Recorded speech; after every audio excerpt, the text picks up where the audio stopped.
The opinions expressed in the following programs are those of the participants and do not necessarily reflect those of Rogers nor Rogers TV.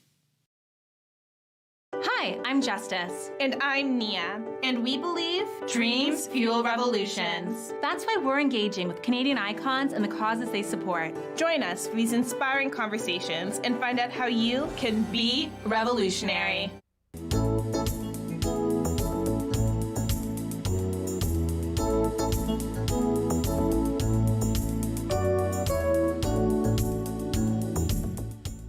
Welcome to another episode of In Conversation with Alethia.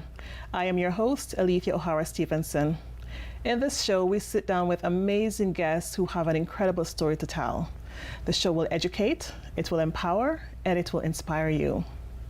On this episode of In Conversation with Alethia, I am honored to have an amazing guest. Her name is Dhawne Foster. She's an Afro-Indigenous woman, mother, an amazing educator, currently working with the Peel District School Board as an Indigenous student advisor. Her story is rich with culture, it is rich with history, and it is awe-inspiring. Her story will want you to learn more. Please welcome Dhawne to the show. Welcome. Thank you. Thank you for having me. It is amazing to have you. I am so inspired by your story. We connected briefly over the weekend just to get a little bit about your background, and I didn't realize how rich your story was and powerful. Yes. Oh my goodness. I'm going to dive into your story, but I want to talk about your mom. You brought your mom with you today. That's absolutely amazing. What a special bond you have. Yes. My mom and my father, who's passed now, are everything to me. Amazing. And, extremely supportive of everything that I wanted to try and do and accomplish. And they were always my, heroes and people that I aspire to be like. Wow, that's powerful. And I imagine, with moms, you have special stories and traditions and moments that you share. With my daughter, I love just sitting back and, watching, I call it girly movies, right? That's our moment. Do you have those special moments with your mom where you just do mom and daughter things? Yeah, well, we have a table that my mom bought when my parents first moved to Brampton from Beaver Lumber, and we still have that table now, and we sit around the table and we talk about history, and we talk about politics and things that are happening in the world, and we talk about being women. That's incredible. Yeah. I love it. Since you started talking about history, I'm going to go right into your history. Okay. So, as I mentioned, at the start of the show, that your background is so rich with history and culture, and, the fact that you're an Afro-Indigenous woman. Can you share a little bit about your history? And I know you've got a history on your mom's side and you have a history on your dad's side. Can you dive into that a little bit for us? And Sure. So on my father's side, I am Jamaican. Wow. Dutch, Irish, and Ojibwe. And on my mother's side, I am enslaved Black, unfortunately, due to colonization, Cherokee, wow, and Seminole, and Jewish. Fascinating. Now, that is a very complex and diverse history. How has that shaped you into the woman that you are today? Oh, so many things. I think identity, though. Growing up, it wasn't always easy growing up.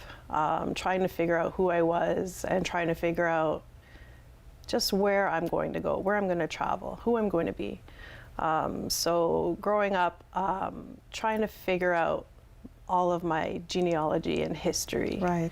That was very important to me. It's still very important to me. So I'm still tracing my ancestors. That is so neat. And going back into history and just researching it and just trying to understand the timelines that they all came to Canada, or what was happening in Canada at the time, what I call Turtle Island. Okay. So,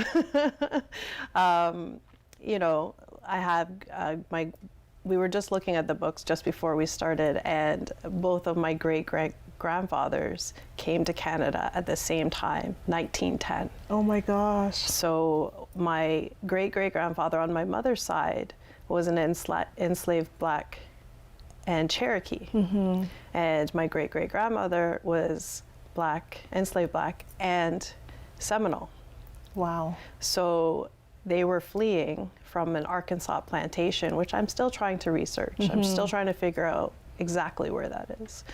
They came to Edmonton in a place called Amber Valley. Okay, yes, I've heard of Amber Valley, yeah. And some of the stories my mom's told me over the years, one of the ones that she recently told me was growing up, being a little girl, and playing in a place called Hattie's Harlem Chicken. Okay. A restaurant where a lot of the people that were coming to Canada at the time, the Black people that were coming to Canada at the time, that's where you would go for, you know, your music. That's where you would go to meet. That's where you would go for, you know, teachings or, you know, talking and just being together. And my mom was a kid that would run around in the restaurant at that time. And at that time, there would be, you know, entertainers coming. Wow. At the time. So, you know, that's one thing. And then my great-grandfather on my father's side came from Westmoreland, Jamaica. Okay. And when he came to Toronto, he helped start the BME Church. Okay, that's the Black Methodist. Methodist Church in Toronto. And the stories are so similar that, you know, whenever Black people were coming together, wherever they were coming, there was always a place that they would meet. And the first thing was getting your homestead together. Yes. And the second thing would be getting your foundation, whether it be religious or, you know, starting a church or starting a school. You know, getting the community together. Yeah, that's the foundation that you need for any community, right? A place where people can gather to learn and share that history. I love how you talked about your mom, you know, in Edmonton and Amber Valley and sitting in Hattie's restaurant. That's a rich part of, I believe, Indigenous history, as well as, you know, I'm going to speak just specifically from a Jamaican perspective. Oral history is so critical because that's how we share our stories and we pass it down to generations. That's amazing. Now, you talked about Cherokee and Seminole. Yes. Are those, I'm not familiar with either of those two lineage. Are they in Canada or are they predominantly more from the States side? From the United States. Okay. Yes. Fascinating. Yeah. So as a woman, you know, now navigating your own identity, being Afro-Indigenous here in Canada, how has it been? Because you've talked about Dutch ancestry, you've talked about, I believe, Irish ancestry as well. And of course, you've got the Black, you've got Indigenous ancestry and Jewish ancestry, and it's so complex. How was it for you to navigate into a space? And oftentimes I hear individuals with mixed ancestry talking about finding a place where they belong. Yes. How has that been for you? It's difficult at times. I know growing up in high school, not being able to really relate to everybody all the time. And I learned how to adapt and I learned how to code switch. Yes. So, you know, when I'm with my Jamaican friends, like my godchildren, they're Jamaican. So like I can switch back and forth. And then I understood where my spaces were, and I understood who I could open up to, and I could understand who I had to guard myself with. And that's something that a lot of students face right now in all of our schools. So that's something that I really want to be able to share with them, that I grew up in those ways too. We're not fitting in and having the identity. It can be crumbling to your spirit. But I'm still here, right? You're still standing strong. Yeah. I want to touch on, you know, how you've transitioned into an Indigenous student advisor, but you touched on code switching, and I don't think many of our viewers would know what code switching is. And you gave a brief example. Can you elaborate on that a little bit? Because it's something that I've used in my professional life, in my everyday life. Can you explain a little bit more about code switching? Yeah. So, like growing up, you know, like I was taught by my father to, and it's a colonized ideal, is to think, to speak the King's English. Absolutely. So I grew up having to speak proper English, right? Whereas, you know, my cousins, they grew up more in Toronto, and had more of the Jamaican background. Yes. So they're able to, you know, when I'm with them people, I speak one way. You know what I'm saying? Exactly. And then when I'm in another space, I speak another way. Yeah. If I'm with my Anishinaabe people, I'm very different. Yeah. So, you know, it does struggle with your identity over time. But when you understand, like for me, I'm understanding now that I'm Anishinaabe Kwe. I am an Ojibwe woman.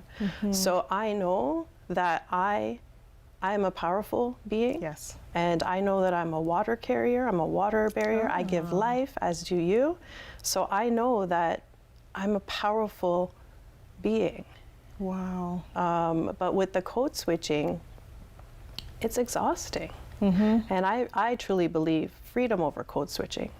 I don't feel anymore that I should have to change who I am to get into different spaces, because we're all here, and I truly believe that we need to start unifying and being as one people. Yes, I absolutely agree with you there. And I wonder how we can get to that place where individuals no longer feel that they have to code switch, right? Will we ever get there? Will we ever get there? That's amazing, though, but that takes a certain level of courage and strength, because it's exhausting, right? It's taxing on the body, it's taxing on the mind to have to navigate these spaces and having to wear different hats, having to code switch, you know, in the different spaces that you sit in. You touched on the fact that, you know, the impact on students. Why was it important for you? Do have an ECE background, but why was it important for you to transition into now being an Indigenous student advisor? Okay. So as an early childhood educator for over 20 years, that's what I do. That's who I am. You know, working with the little ones, the young minds, having a good time. Originally, I was not going to apply to be an Indigenous education student advisor because at the time, who I am, I was scared. I was scared to go out there and get into that space. But now that I'm here and I'm meeting students, and I'm meeting students that are like me, that are, you know, Afro-Indigenous, now that I'm meeting them and seeing them and they're looking up to me, I'm like, I have to be here. You have to represent. I have to be here, yeah. So, you know, I try every day to empower them to understand that they're bright, they're beautiful, and they're brilliant. All of the students are brilliant that I'm meeting. And I just want them to understand that they have a support system with what we're trying to do at the Peel District School Board is we're trying to make sure that the kids that are coming from us or coming underneath us have what we wanted, what we craved for. For me, if I had a teacher growing up that was a Black teacher, oh my gosh, or an Indigenous teacher, I probably would have went further in my education. Would have been transformative. Like I look at some of the people that I look up to as mentors, like Fiona Lloyd-Henry, Natasha Henry-Dixon. There's also Kalinda Clyde. Yes. Like I look up to those people, and if those people were my teachers, I would have been so blessed. Yes. And I would have gone so much farther in my education. I totally agree with that. And, you know, that's absolutely inspiring to know that, you know, you now have mentors that you can look up to and you are now playing the part of a mentor and creating that safe space for students. So we're going to pick up the conversation. We're going to be right back with In Conversation with Alethia and taking up the conversation with Dhawne Foster, talking about her role in the school system. We'll be right back.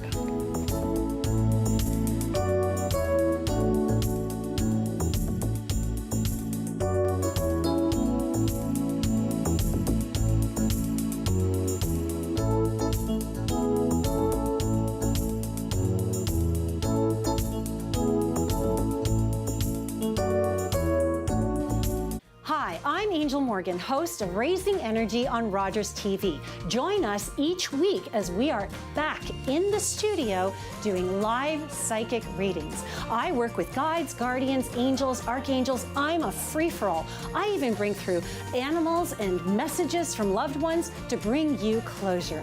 Check out rogerstv.com/raising energy for our listings and airtimes and for your free tickets. watching Rogers TV.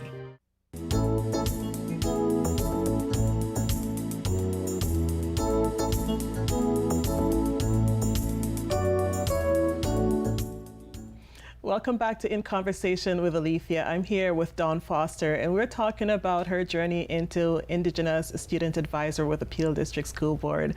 So we left off the conversation talking about, mentors who currently influence you and your role as a mentor now to these students. What has the impact been like? And I think often we hear about safe space. I imagine this is exactly what a safe space would look like for our Indigenous and Afro-Indigenous students. What has the impact been like? Well, I imagine it's probably hard, right? Yeah, it's every day is a little bit different, and meeting with each student is a little bit different. So I just try to create an infinity space with some students. We might meet with 3 or 4 at a time, or we might meet one-on-one and just, have conversations, talk about a little bit of culture, and then maybe do some activities together and just build that confidence and social emotional and mental health. Mental health is really important right now, especially for Indigenous and Afro-Indigenous students and Black students as well. Building that confidence in children, it has to start right from kindergarten all the way up. Yes, and you talk about confidence, and that is so critical because, again, when you can have a conversation with someone who understands you, and this may sound a little bit controversial, but when you have somebody who understands your history, the food that you eat, the way you speak, body language, it goes a long way in building your own self-esteem and your confidence. And I know from even my experience, when I walk into a school and I see a Black student, their posture is different because they understand that there's an auntie in the room or there's a mom in the room, right? Exactly. So I totally understand when you talk about confidence and self-esteem in our young people that you get a chance to mentor. What questions do they often ask? Like, do they ask you sometimes the most basic questions in terms of, how you have been able to navigate your space as an adult? They ask me a lot of questions. They really do, and I'm very transparent with them. I give them as much as myself as I can, and I do share my personal stories with them because I believe that we have to build connection, and the best way to do that is having that vulnerability and letting them know that, even as a grown-up, I might have had a bad day or a bad situation, but I can get through it. I can be resilient and I can be strong and I can still push through it. Yes. And I try to help them a little bit with their academics of how they can get, different help, different supports, different resources. And I try to give them as much, boost, confidence, and let them know that they can do it. They can do anything that their minds anything that their minds, anything that they can imagine, they can achieve. One of the things I love about you being in this role is just that ability to help our young people realize and understand their gifts and that they, in the skin that they're in, they're beautiful. They, are brilliant just the way they are, right? Because often that's a conversation that they're not getting from someone who they're not able to identify with. That's not the message that they're getting. And the media doesn't really provide that space where, you're building self-esteem and confidence in young people. So that's why this show is absolutely critical, right? Because we're bringing the message to the community to let young Indigenous and Afro students know and realize their value. That's awesome. I want to transition because, again, we talk about loss and, things that we struggle with even as adults. And when we were having our pre-interview, you mentioned that you went through a dark period in your adult's life where you had to deal with loss and how you had to navigate from that situation into the woman that you are today. Can you share a little bit about that story and your why? So in 2014, I had a stillborn miscarriage. Sorry to hear that. Yeah, and it shook me. it shook me. I couldn't get out of bed. I didn't want to see anybody. I didn't want to go anywhere. I didn't want to do anything. And I'm pretty much an active person. You know, I'm into sports, into dance, into aerobics, that kind of thing. And at that time, I didn't want anything to do with it. It was a very sad time for my husband and I. It took me about 5 months to get back into going to work. Right. And we know as women, it takes about 2 years for your body to fully recover after having a baby. Well, when I went back to the work that I was, the company that I was working at the time, my stomach was still big. Oh my and gosh. people that didn't know that I had lost a baby were touching my stomach. Oh my goodness. So I went back into that place and that space of sadness. And it's something that a lot of women go through. And it's something that's not spoken of. And it's something that passed down multi-generationally in a lot of communities. Yes. It's not spoken of. Yeah. So for me to get my story out and tell people, you know, you're not the only one. Yes. You're not the only one, and you can get through this. Absolutely. You know, I've had friends in the past that, you know, unfortunately, they've had suicidal ideologies as well as I have at that time. And I always want to say to every woman, get help, go out there, seek help, get your family, get your support, you know, get out there, talk about it. Even if you just have to talk to a neighbor or talk to somebody that, you know, you might not know, get out there and talk, just let it out, you know. And I share this story with, you know, students that can understand it, because they know that meeting me, I'm transparent, and they know to get to know me. I share myself, and then they start sharing themselves with me as well. Absolutely. And to me, that's the most important thing. A lot of times, educators and teachers, they don't have the time to sit with one-on-one with a student because they have to get the curriculum done. So being in the role that I'm in, and I'm so grateful to be in this role right now, is I get to go out and I meet students, whether it's one-on-one, and I get to share with them a little bit about me, and I get to understand them. And by understanding them, I can help them understand themselves. Exactly. And the wonderful thing about the Peel District School Board is not only do we have Indigenous education student advisors, but we also now have Black graduation coaches. Yes. And that's something that, oh my gosh, if I had a Black graduation coach when I was a kid, I wouldn't have failed the grades that I failed. I wouldn't have failed the courses that I failed, because I would have had somebody that was there that was saying to me, you can do this, you can, you know, in school. Absolutely. Yes, we have our families outside that are supporting us. Not everyone has that. But to have somebody in the school working along with educators and teachers and, you know, building up the sport, cheering for kids, that is something that I would never dream of. Right. And to have that being built in, like for us at the Peel District School Board, our superintendent is Lisa Hart, and she is just, you know, blazing a trail for us. And it's like every time I go into a space where we have equity meetings, I look around and it's like aunties and uncles that are running these things, that are, you know, giving kids a chance and giving them back and trying to, you know, build that equity. That's not always happening. Yes. Yeah.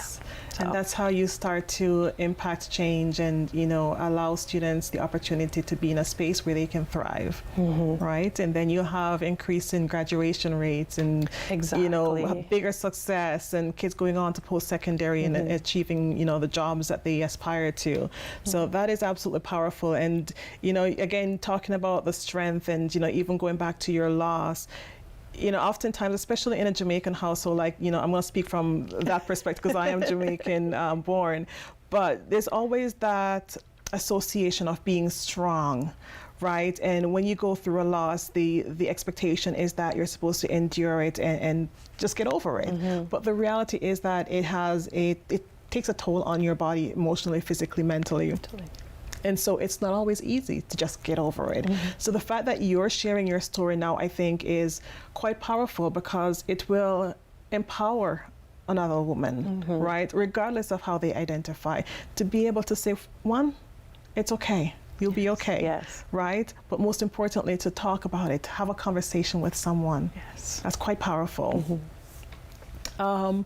We touched on the fact that both your grandfathers or great-grandfathers were in books. Yes. Can you share a little bit about that? Just trying to switch now from such a heavy topic to something a little bit lighter. Yes. You know, talk a little bit about the 2 books that they're in.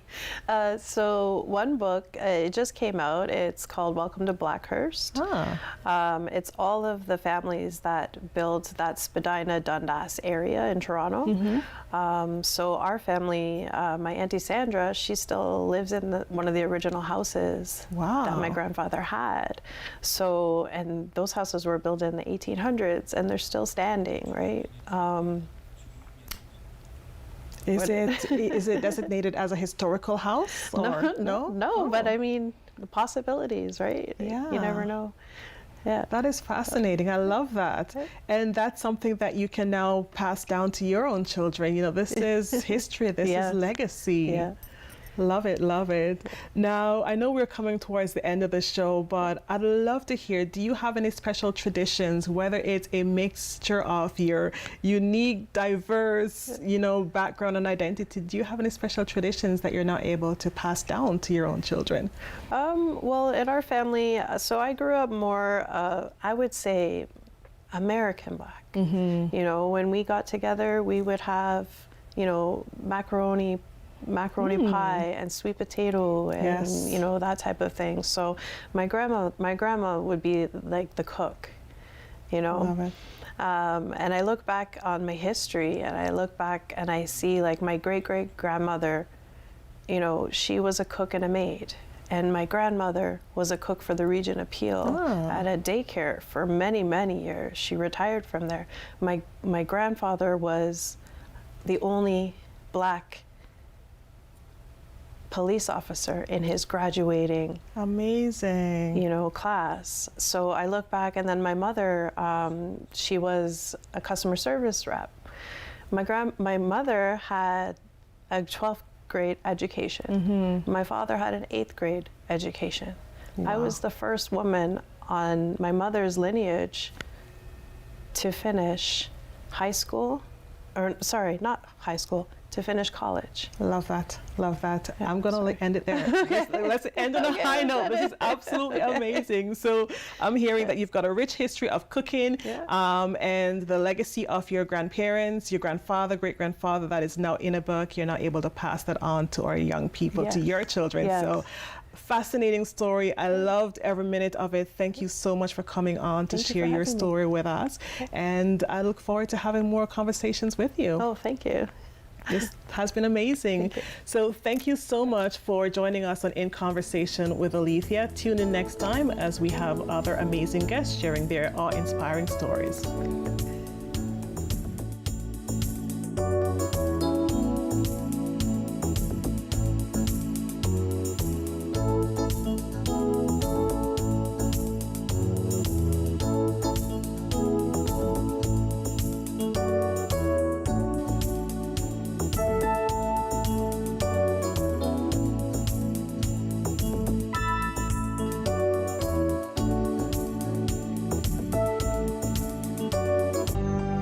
Call the Rogers TV viewer response line, email us, or connect with us on social media.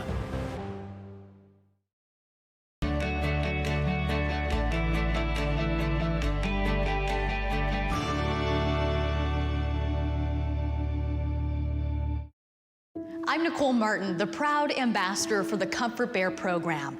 Comfort Bears provide these cuddly bears to local children who are terminally ill, facing trauma, or battling a serious illness. Every $20 donation will place a Comfort Bear